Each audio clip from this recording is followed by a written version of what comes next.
Hey everybody, it's Tripl-L and there is a new trigger show out and you probably want to know what happened in the first episode. Well, I've got ya covered. Here we go. Here's what happened in SSSS Gridman episode 1. There's 4 S's in there. This time I'm telling it to you in tropes. Our main character is Yuta, a schoolboy with laser guided amnesia. He has no memories of what happened. He doesn't know what an insurance card is, but he knows what a cell phone is. Anyway, his classmate, the main girl, most likely, helped him after he collapsed outside of her home and she nurses him to health. Main girl's mom owns a junk shop that has a computer that is linked to Gridman, a hyper agent. Yuta is the only one that can see Gridman because he's invisible to uninvolved people, and Gridman is urging Yuta to embrace his destiny, whatever that may be. Gridman's being very vague about it at this point in the story.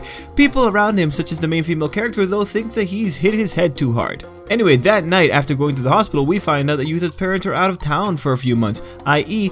Yuta is a free-range child. In other words, everything is set for a plot of kids saving the world without adults finding out. The next day, we find out that Yuta has a best friend. And look at that hair! It's kinda blue, and he happens to be more analytical and more reserved than the action-prone Yuta, so this is the classic red Oni, blue Oni type duo dynamic. It's good enough. Anyway, strange things happen that make me think this girl is tied to the villains, but otherwise school is just boring. Someone gets their food knocked out of their hands. Anyway, the best buddies head down to the main girl's house that's also a store, and when they're there, Godzilla, or I mean Pink Godzilla, attacks. It's the attack of the 50-foot whatever. But then Gridman and Yuta unite after Gridman points out to Yuta it's time to claim his destiny, and they become a humongous mech and do glorious battle. Oh, also during that there's a lot of collateral damage, and also somewhere karmic retribution happens, even maybe laser guided karmic retribution, when this girl gets squished by a ball landing on her head. A giant flaming ball. Okay, but look, point is that girl's probably done. Anyway, through the power of friendship, I think. Well, Yuta heard his friends reaching him through typing message into the junky computer, so I think that gave him the power to beat the giant monster somehow. Honestly, I'm not gonna question it, it just kinda happened. Anyway, the school and the surrounding town are pretty much still destroyed, and the main girl is just exhausted, and she just wants to go to sleep, wants to talk to her friends, because you know, everyone's dead at this point, and it makes sense that she's really freaked out. Until they go to school the next day, and they find out that some form of a reset button has been pressed because the school is fine. Oh my. And that was pretty much what happened in SSS Gridman episode 1. So suffice to say, the new trigger show, I'm not gonna lie, you know, jokes aside, it feels like it's really playing it safe. This feels like what you would expect out of like a Power Ranger type plot, and sure enough, Gridman is being co-produced, or another studio's involved, and they are the studios that does Ultraman, and that might not mean anything to you, but really just think Power Ranger. It's just people, giant robots fighting, and it's Monster of the Week. So far, Gridman is kind of playing right along the regular conventions of those types of stories, and that leads me to believe that at some point there is going to be some kind of massive plot twist, because they're playing it too straight right now. Like, everything that's going on in this first episode is being played too straight, and on that note, I would like to point out that my wonderful associate Alibaba, my anime insider, has pointed out that apparently there is some talk of a major plot twist happening right around the end of episode 3. So that's something to keep in mind. But until we get there, yeah, overall, I think this was a cool show. I mean, it's stylish.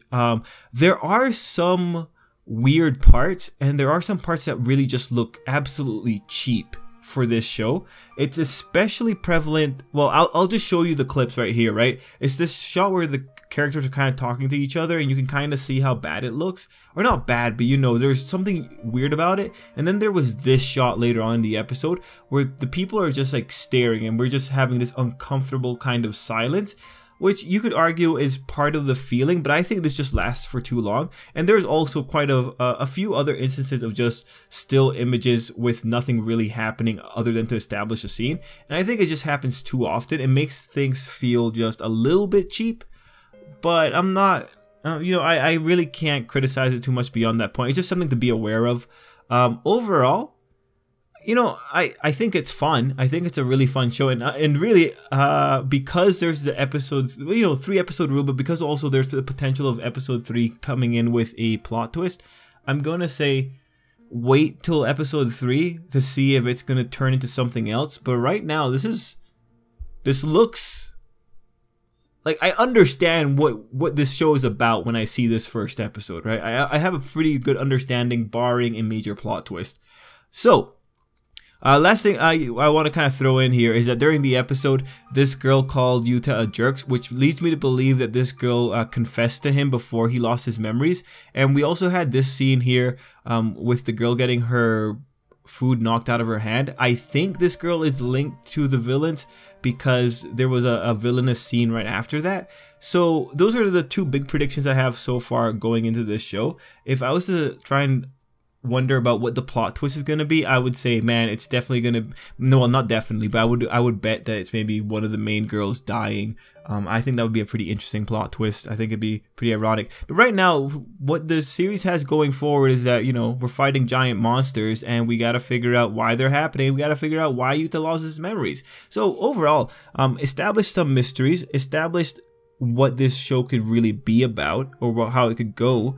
And now it's just a matter of watching it and seeing if it becomes a train wreck or not. I think it'll be fine. Anyway, that is the mini review for SSSS Gridman Episode 1. I hope you enjoyed. Until next time, I hope you have an absolutely great day.